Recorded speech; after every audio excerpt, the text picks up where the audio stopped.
सम्मानित बड़सर से हमारे कांग्रेस के प्रत्याशी सुभाष डटवालिया जी, शिक्षा निदेशक डॉक्टर अमरजीत शर्मा जी, हमारी इस पंचायत की प्रधान सोनिया जी, हमारे मंच पर विराजमान सभी अधिकारीगण, सभी मेरे घर की पंचायत के सभी बुजुर्ग, मेरी माताएं, बहनें, युवा साथियों, प्यारे बच्चों और इस स्कूल में पढ़ने वाले छोटे छोटे प्यारे बच्चे, तकरीबन 25 माह पहले आप लोगों ने, अमलैड के लोगों ने अपनी पंचायत से एक विधायक चुनकर भेजा और पिछले 20 वर्षों से आप इस पंचायत से विधायक चुनते आ रहे थे। 20 वर्षों तक आप मेरे साथ, मेरे हर मुकाम पर मेरे साथ खड़े रहे और जब मैं एमएलए पहली बार बना 2003 में, तब भी आप मेरे साथ कंधे से कंधा मिलाकर खड़े रहे। जब मैं 2003 में एमएलए बना, उसमें हमारे अभी डिप्टी डायरेक्टर जगदीश कौशल जी रिटायर हुए, उन्होंने कहा कि आपका एरिया तो बहुत पिछड़ा हुआ है। उस समय 10वीं स्कूल भी कोई अच्छी तरह से 10वीं का स्कूल था, तो मैंने कहा पिछड़ा हुआ नहीं है ये। जो विधायक चुनकर भेजते हैं वो पिछड़े हुए क्षेत्र नहीं होता, बल्कि वो विकसित क्षेत्र होने की दिशा में आगे बढ़ता है। और आज मुझे खुशी है कि हमने एक परिकल्पना की थी कि जो ग्रामीण स्कूल में पढ़ने वाले बच्चे हैं, सरकारी स्कूलों में पढ़ने वाले बच्चे हैं और सरकारी स्कूलों में पढ़ने वाले बच्चों, इनको रहने दो, रुक जाओ बेटा, रुक जाओ। सरकारी स्कूलों में पढ़ने वाले बच्चे हैं, उनको भी ये महसूस हो कि जो प्राइवेट स्कूल में पढ़ने वाले बच्चे हैं उन स्कूलों से अच्छे सरकारी स्कूल है। मैं किसी स्कूल की कल्पना नहीं करना चाहता। मुख्यमंत्री बनने के बाद मेरी जब शिक्षा विभाग से बैठक हुई और कई प्रकार से चर्चाओं का दौर पूरे 1 साल में हुआ, पता लगा कि पिछली भारतीय जनता पार्टी की सरकार ने 600 के करीब स्कूल और खोल दिए। 600 स्कूल खोलने का मतलब ये हुआ, चाहे वो प्राइमरी थे, चाहे मिडिल थे, चाहे हाई थे, चाहे सीनियर सेकेंडरी स्कूल थे, कि एक स्कूल से टीचर निकाल के दूसरे स्कूल में दे दिया जाएगा। स्कूल की नोटिफिकेशन +2 कर दी जाएगी, स्कूल की नोटिफिकेशन 10th कर दी जाएगी, 8th कर दी जाएगी। अब जिस स्कूल से टीचर साइंस का निकाल के दूसरे स्कूल में भेज दिया जाएगा, उस स्कूल में साइंस की पढ़ाई नहीं होगी, कॉमर्स की पढ़ाई नहीं होगी, कोई पढ़ाई नहीं होगी। हमारी सरकार ने फैसला किया कि जो पिछली भारतीय जनता पार्टी की सरकार ने बिना नियुक्तियों के लेक्चरर की, टीजीटी की, आर्ट्स की, जीवीटी की जो 600 स्कूल खोले हैं, इन स्कूलों को तब तक नहीं खोला जाएगा जब तक कि हम उसमें जो शिक्षक है उनकी नियुक्ति न कर दें। और पहला फैसला हमने पहले ही साल 6,500 टीचरों को भरने का किया, जिसमें बैच वाइज 3,500 टीचरों को भरा जा चुका है। और बाकी टीचरों का, क्योंकि राज्य चयन आयोग को हमने भंग किया था, उसमें से पेपर बिकते थे और अब राज्य चयन आयोग से उन भर्तियों की प्रक्रिया शुरू होने जा रही है। पिछले कल जब कैबिनेट हुई तो हमने उसके लिए जो एडवांस टेक्नोलॉजी पेपर के लिए होनी चाहिए, ताकि कोई पेपर लीक ना हो और ये उम्मीद भी ना हो कि किसी बच्चे के, पढ़े लिखे बच्चे के साथ ये अन्याय ना हो कि पेपर लीक के कारण कोई दूसरा बच्चा सिलेक्ट हो जाए। इसलिए हमने अब 3,500 भर्तियां जो एजुकेशन में टीजीटी आर्ट्स है, नॉन मेडिकल है, मेडिकल है, उसको भरने का दायित्व हमने राज्य चयन आयोग को दिया है, जिसका जल्दी ही उसमें नियुक्तियां शुरू हो जाएगी। उसके बाद फैसला ये करना था कि गांव में पढ़ने वाले बच्चे के जो परिवार हैं वो गांव के साथ लगते प्राइवेट निजी स्कूल में जा रहे हैं। निजी स्कूल में कोई क्वालिफाइड टीचर नहीं होते, कुछ होते हैं कुछ नहीं होते हैं। मैं निजी स्कूलों की आलोचना नहीं करना चाहता, लेकिन जो गवर्नमेंट स्कूल में पढ़ने वाले जो भी टीचर वहां पढ़ाने के लिए जाते हैं वो कंपटीशन के थ्रू जाते हैं, इसलिए वहां पढ़ाई का स्तर अच्छा होना चाहिए। जब पढ़ाई के स्तर की बात की गई तो पता लगा कि हमारे गवर्नमेंट स्कूल्स के ये हाल है कि 5वीं क्लास में पढ़ने वाला बच्चा दूसरी क्लास की किताब नहीं पढ़ सकता। अब हम भी गवर्नमेंट स्कूल में पढ़े थे, उस समय तो टाट हुआ करती थी, 9th 10th में बेंच मिलता था, तब हमें पढ़ाई भी अच्छी होती थी। तो हमने कारण जानने की कोशिश की और जब कारण पता लगा कि कहीं ना कहीं हमारे जो शिक्षक है और बच्चों में कहीं ना कहीं कोई कमी है, और पूरे हिंदुस्तान का जब गुणात्मक शिक्षा का अध्ययन किया गया तो ये पाया गया कि हम पूरे हिंदुस्तान में 21वें स्थान पर पहुंच गए। हमें फैसला करना था, अगर 21वें स्थान पर पहुंचने में ताली बजा रहे हैं पहले स्थान से तो क्या होगा। आपको सोचना है कि हम दूसरे तीसरे स्थान पर थे और 21वें स्थान पर पहुंच गए। हमने फिर एक परिकल्पना की और शिक्षा संस्थानों को कैसे मजबूत किया जाए, इस दृष्टि से हमने फैसले लेने शुरू किए। अभी डॉक्टर अमरजीत शर्मा जी जो बता रहे थे, आने वाले समय में हम और शिक्षा के क्षेत्र में बदलाव करने जा रहे हैं। एक महत्वपूर्ण बदलाव जो हम करने जा रहे हैं वो Rajiv Gandhi day boarding school के रूप में हमने किया है। 10 इस प्रकार के Rajiv Gandhi day boarding school पूरे प्रदेश में बनने जा रहे हैं। और ये कोई एक कमरा के लिए विधायक साहब पैसे दे दो, 2 कमरे के लिए पैसे दे दो, डिप्टी डायरेक्टर साहब आते हैं, पंचायत प्रधान आते हैं कि हमारे स्कूल की बिल्डिंग देख लो, इस स्कूल की बिल्डिंग गिरने वाली है। हमने उस सब चीजों को ध्यान में रखकर और बच्चे की जहां मानसिक विकास हो और शारीरिक विकास कैसे करना है, इस दृष्टिकोण से हम इन 10 स्कूलों को खोलने की हमने इस बजट में प्रावधान किया है, जिसमें ज्वाला जी है, पालमपुर है, गगरेट है, ज्वाली है, फतेहपुर है, बड़सर है और गगरेट है। इन सब स्कूलों में या तो काम शुरू हो गया है या शुरू होने वाला है। ये स्कूल क्या है, इसमें आम परिवार से निकले हुए जो बच्चे होंगे, गांव के परिवेश में रहने वाले जो बच्चे होंगे, उन बच्चों को इन स्कूलों में एडमिशन दिया जाएगा। और उस एडमिशन के माध्यम से वो चाहे नर्सरी क्लास है, एलकेजी है, उसके आगे की जो प्राइमरी सेक्शन है, मिडिल सेक्शन है, हाई सेक्शन है, सेकेंडरी सेक्शन है, एक ही स्कूल में ये सारी पढ़ाई होगी। और उसके साथ ये भी प्रयास किया जाएगा कि जब पढ़ने का वक्त है तो पढ़ा जाए, और दिन में जो खाने का समय होगा वो खाने का जो लंच के लिए भी वो स्कूल के द्वारा उन बच्चों को उपलब्ध करवाया जाएगा। शाम के समय वो अपने माता पिता के पास अपने घर जा सकते हैं। इस स्कूल में जो ये Rajiv Gandhi day boarding school पूरे प्रदेश में जो बन रहा है, बच्चों की संख्या 750 से लेकर 1000 बच्चों तक रखी गई है। सब में हाई एंड टेक्नोलॉजी होगी। स्कूल में बच्चा जाकर ये नहीं देखेगा कि पानी कहीं से लीक हो रहा है, वो देखेगा कि सुंदर स्कूल में जाकर वो पहले अपने आप को पाएगा। वो जो चीज हम पेश करने जा रहे हैं उस प्रकार का स्कूल आने वाले समय में हिमाचल प्रदेश की जनता जब देखेगी, सब लोग ये कहेंगे कि हमने इन स्कूलों में पढ़ना है। और इसको मैं व्यक्तिगत तौर से भी इसमें नजर रख रहा हूं।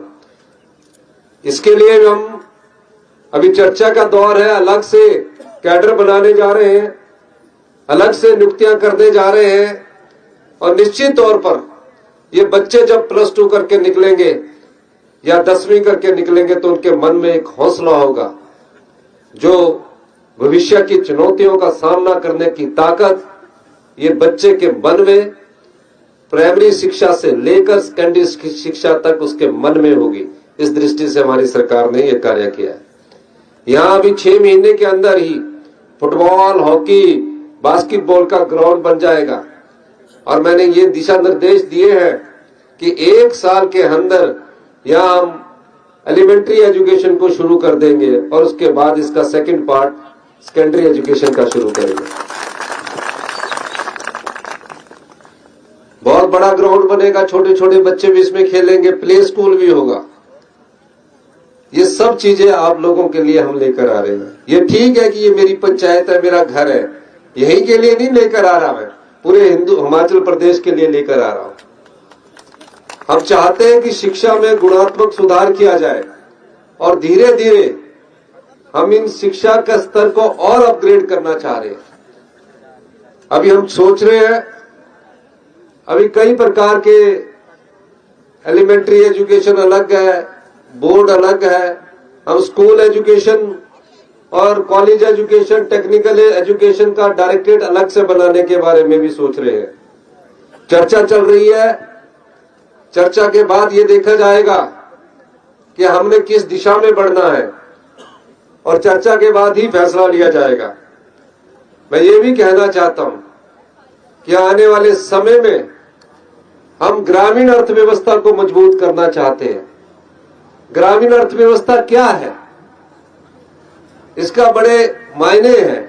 हम चाहते हैं कि गांव में रहने वाला जो व्यक्ति है उसके हाथ में पैसा कैसे पहुंचे, और उसके हाथ में पैसा पहुंचाने के लिए आपने देखा हमने कई बजट में नीतिगत बदलाव लाया है। पहला नीतिगत बदलाव है कि जो बिल्डिंग 4-4 साल में बनती थी हमने उसको 2 साल में करने का निश्चय किया है। आपने देखा होगा कि हमने PWD, IPH के टेंडरों को बिल्कुल छोटा कर दिया है। पहले टेंडर 21 दिन के लिए लगते थे, हमने कहा कि टोटल टेंडर 5 करोड़ तक का अभी और नोटिफिकेशन हमने की है कि वो कम से कम 22 दिन के अंदर लग जाना चाहिए ताकि हमारे काम में स्पीड हो।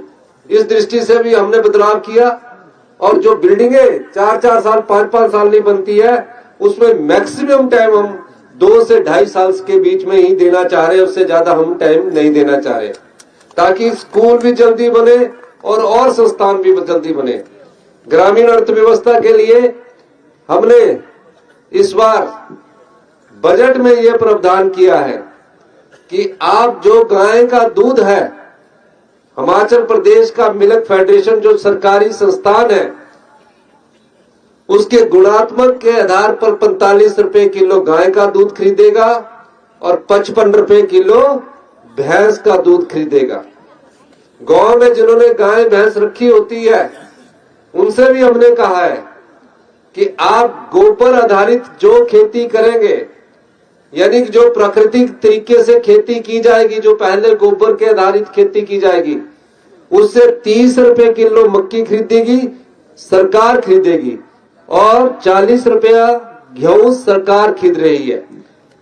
इस वर्ष हमने 4000 मीट्रिक टन मक्की खरीदी और किसान को 30 रुपए प्रति किलो के हिसाब से पैसा दिया, और जो दूध खरीदा वो 45 रुपए प्रति लीटर गाय का और 55 रुपए प्रति लीटर भैंस का दूध खरीदा। मनरेगा में जो लोग लगे रहते थे उनको दिहाड़ी 240 रुपए मिलती थी। इसी ग्रामीण अर्थव्यवस्था को मजबूत करने के लिए हमने अपने बजट में अपने संसाधनों से उस दिहाड़ी को 240 रुपए से बढ़ाकर 300 रुपया किया और इतिहास में 60 रुपए की ऐतिहासिक वृद्धि की। 60 रुपए की ऐतिहासिक वृद्धि की। ये सब ग्रामीण अर्थव्यवस्था से जुड़े फैसले हैं। जो हमारा अगला बजट आएगा उसमें भी ग्रामीण अर्थव्यवस्था को मजबूत करने की दृष्टि से हम बहुत अधिक काम कर रहे हैं। अगर आप बगीचा लगाना चाहते हैं, अगर आप आम पैदा करना चाहते हैं, अमरूद पैदा करना चाहते हैं, आप लोग इकट्ठे होकर एक क्लस्टर में आइए। 150 करनाल 100 करनाल जिसके 50 जगह है उसमें लगाइए। सरकार आपको मुफ्त में वो बगीचा लगा कर देगी, लेकिन देखभाल आपको करनी होगी। उसके इर्द गिर्द भी तारे सरकारें लगा के देगी, पूरा सरकार करेगी। इसके लिए हमने 800 करोड़ रुपए का प्रावधान एचपी शिवा प्रोजेक्ट में किया है। इसके अलावा पंचायतें जो हैं, पंचायतों में 500 किलोवाट के सोलर पावर प्रोजेक्ट लगाने का कार्य भी हम शुरू करने चाह रहे हैं, क्योंकि हिमाचल प्रदेश का जो प्राकृतिक सौंदर्य है, जिसे हमने कहा कि 31 मार्च 2026 तक हिमाचल प्रदेश को ग्रीन स्टेट के रूप में हम विकसित करेंगे, तो हर पंचायत में हमारा प्रावधान है कि 500 किलोवाट के सरकारी जगह पर हम सोलर पावर प्रोजेक्ट लगाएं।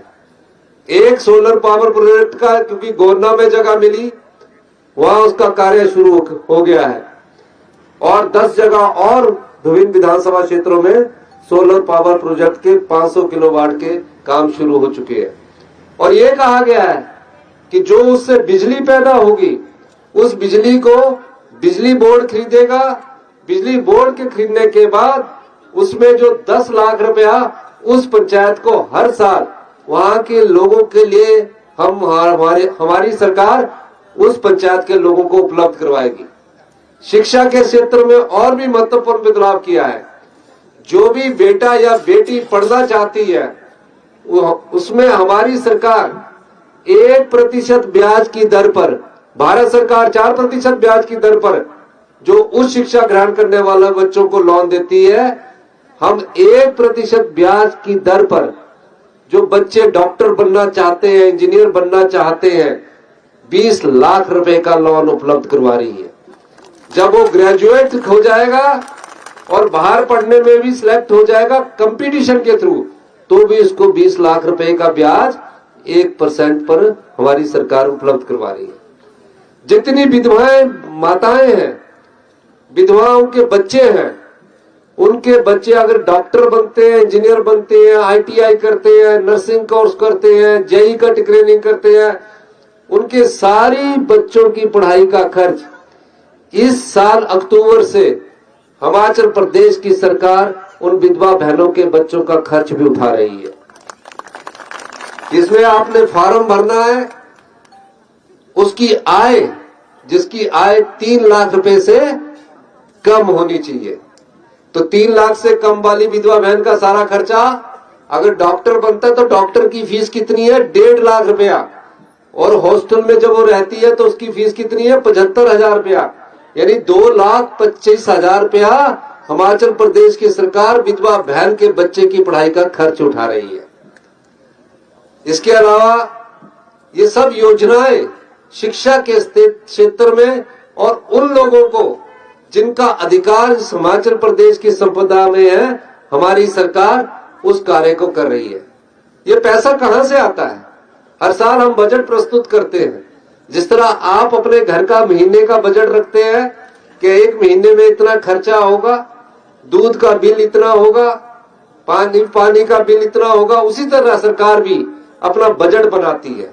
लेकिन हमने जो पिछले 5 साल में भ्रष्टाचार के चोर दरवाजे बंद किए, उस बजट से विधवाओं के बच्चों की पढ़ाई का खर्च, और जिन बच्चों के माता पिता नहीं है, जिन बच्चों के माता पिता उनको छोड़कर चले गए हैं, उनकी पूरी पढ़ाई का खर्च 27 साल की उम्र तक हिमाचल प्रदेश की सरकार उठा रही है।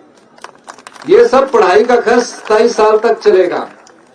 दिव्यांग बच्चे हैं, उन बच्चों के लिए स्कूल तो है, लेकिन उन बच्चों के लिए पोस्ट ग्रेजुएशन करनी है, उनके लिए कॉलेज तक नहीं है।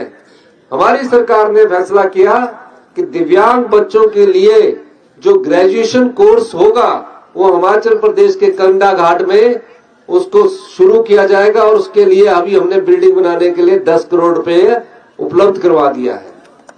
तो ये सारी योजनाएं आपसे जुड़ी हुई है। अभी कुछ और फैसले लेने हैं, आप लोगों को उस फैसले में साथ खड़ा होना है। कोई भी राजनीतिक दल हो, कोई भी सरकार हो, वो 5 साल के लिए चुनकर आती है। 5 साल के बाद फिर वो जनता की अदालत में जाती है। लेकिन हम ये सोचकर काम करते हैं कि हम आज आए हैं और आपके लिए फैसला करने के लिए आए हैं। वो फैसला जिसमें आम आदमी का सम्मान हो, वो फैसला जहां बच्चों को अच्छी शिक्षा मिले। इस दृष्टि से हमारी सरकार कार्य कर रही है। इसके अलावा पानी में गुणवत्ता हो। जो आप पानी पीते हैं, प्यास लगती, गुणवत्ता नहीं होती है। पानी से कई बीमारियां होती है।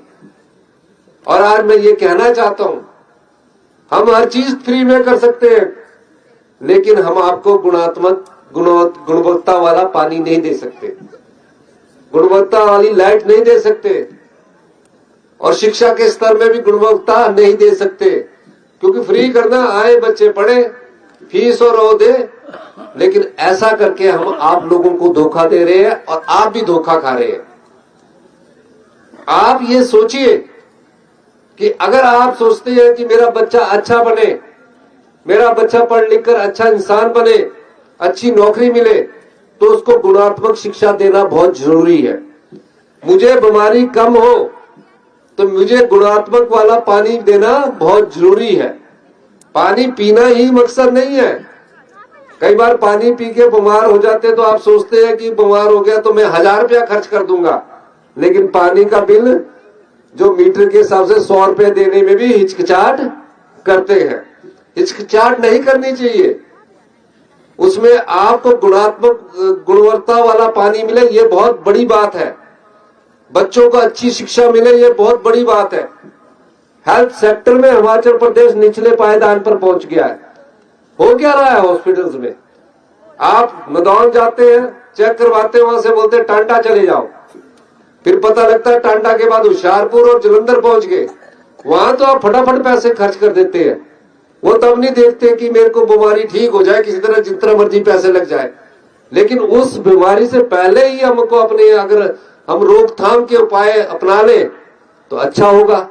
तो उसके लिए आपको टेक्नोलॉजी चाहिए, मेडिकल टेक्नोलॉजी चाहिए। उस मेडिकल टेक्नोलॉजी का भी प्रदेश में, जो दिल्ली में टेक्नोलॉजी है, अगर हिमाचल प्रदेश की मेडिकल टेक्नोलॉजी से कंपैरिजन किया जाए तो हम उनसे 10 साल अभी भी पीछे हैं। तो हमने फैसला किया कि जो टेक्नोलॉजी एम्स में मिलेगी दिल्ली में, पीजीआई चंडीगढ़ में मिलेगी, उस टेक्नोलॉजी को हम अपने जो 4 मेडिकल कॉलेज है, जिसमें आईजीएमसी है, हमीरपुर का मेडिकल कॉलेज है, टांडा का मेडिकल कॉलेज है, नेरचौक का मेडिकल कॉलेज है, उसके लिए हम धन का प्रावधान कर रहे हैं और धन उपलब्ध करवा रहे हैं। हिमाचल प्रदेश में एक और बात बताना चाहूंगा मैं, अगर जनसंख्या के अनुपात से देखा जाए तो कैंसर के दूसरे सबसे बड़े मरीज नॉर्थ ईस्ट के बाद दूसरे स्थान पर हिमाचल प्रदेश आ रहा है। आ क्यों रहा है? क्योंकि हम अपने जीवन के ढंग में बदलाव ला चुके हैं। तो इस दृष्टि से भी हमारी सरकार इस दिशा में महत्वपूर्ण कदम उठा रही है। अंत में यही कहना चाहूंगा, ये अभी कुछ दिनों की बात है, पहले जब एक बार यहाँ बच्चों के लिए ग्राउंड बनने लगा तो उस समय मशीन चली और रुकवा दिया गया कि फॉरेस्ट की क्लियरेंस नहीं हुई। आज इसकी सारी क्लियरेंस फॉरेस्ट की होने के बाद 125 करनाल जगह में, 125 करनाल जगह में, जिसका फॉरेस्ट का 80 लाख रुपया फॉरेस्ट के पास जमा करवा दिया गया है। पहला इसका कार्यक्रम आज यहाँ किया जा रहा है और जल्दी आप देखेंगे कि 1 साल के भीतर इन स्कूलों में ये जो छोटे छोटे नन्हे बच्चे मेरे सामने बैठे हैं, ये सारे स्कूल के बच्चे, चाहे मॉल घाट है चाहे भवरान है, इन स्कूलों में पढ़ेंगे और ऐसी शिक्षा प्राप्त करेंगे जो भविष्य की चुनौतियों का सामना करने के लिए इनमें आत्मविश्वास की कमी नहीं होगी। उन भविष्य की चुनौतियों का सामना ये इन स्कूलों में पढ़े हुए बच्चे और दूसरे सरकारी स्कूलों में पढ़े हुए बच्चों के लिए भी हम बदलाव लाकर आने वाली चुनौतियों का सामना करने के लिए उन्हें तैयार कर रहे हैं। इन्हीं शब्दों के साथ मैं ये भी कहना चाहता हूं कि अभी हम सब प्रकार से आने वाले समय में और महत्वपूर्ण बदलाव करने जा रहे हैं। 40 साल से पुरानी जो व्यवस्था है उसको बदलने का समय है, और जब व्यवस्था में परिवर्तन करते हैं, बदलाव करते हैं, तो कुछ ना कुछ थोड़े समय के लिए तकलीफ होती है, लेकिन उसका स्वाद आने वाले समय के लिए मीठा होता है। इसलिए हम जो फैसले कर रहे हैं वो जनता के हित में लेकर और जनता को साथ में लेकर हम करना चाहते हैं। आपको मैं बताना चाहता हूं, अगर हम 1 रुपया हमें आय होती है, 1 रुपया अगर हम कमाते हैं, उस आय में 70 पैसे किने चले जाते हैं। उसमें से 70 पैसे सरकारी कर्मचारियों की पेंशन, सरकारी कर्मचारियों की पे, ब्याज और ब्याज का जो मूल धन होता उसमें चले जाते हैं। लेकिन 70 पैसे हमारे पहले ही चले जाते हैं। 30 पैसे बचते हैं। 30 पैसे में शिक्षा के स्तर को भी बनाए रखना है, हेल्थ सेक्टर के पैसे को भी बनाए रखना है, सड़कों को भी बनाए रखना है और चीजों को भी बनाए रखना है। इसलिए जब हम कभी फैसले बदलाव के रूप में कर रहे हैं तो थोड़ी बहुत तकलीफ हो रही है, लेकिन ये तकलीफ ज्यादा लंबी नहीं रहने वाली। 2027 में हिमाचल प्रदेश आत्मनिर्भर बनेगा। इस साल थोड़ा सा तकलीफ रहेगी। दिसंबर इस साल के बाद भी हम उस रास्ते पर तेजी से बढ़ेंगे और मेरा मानना है कि 2027 में हिमाचल प्रदेश आत्मनिर्भर बनेगा और 2032 में हिमाचल प्रदेश हिंदुस्तान का सबसे समृद्धशाली और अमीर राज्य बनेगा। तब आपके सामने ऐसे Rajiv Gandhi day boarding school होंगे, बेस्ट हेल्थ इंस्टीट्यूशन होंगे। यही मैं कहना चाहता हूं। आपने मेरी पंचायत के लोग हैं ना, तो मैं बोल रहा थोड़ी देर हो रही दिखी लगते बड़ा बड़ा धन्यवाद। जय।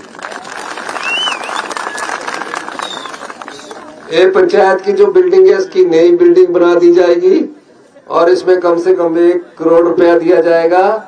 और ये जो ये क्या कहते हैं जो डिपो है हमारा सोसाइटी, इसको भी ठीक कर दिया जाएगा।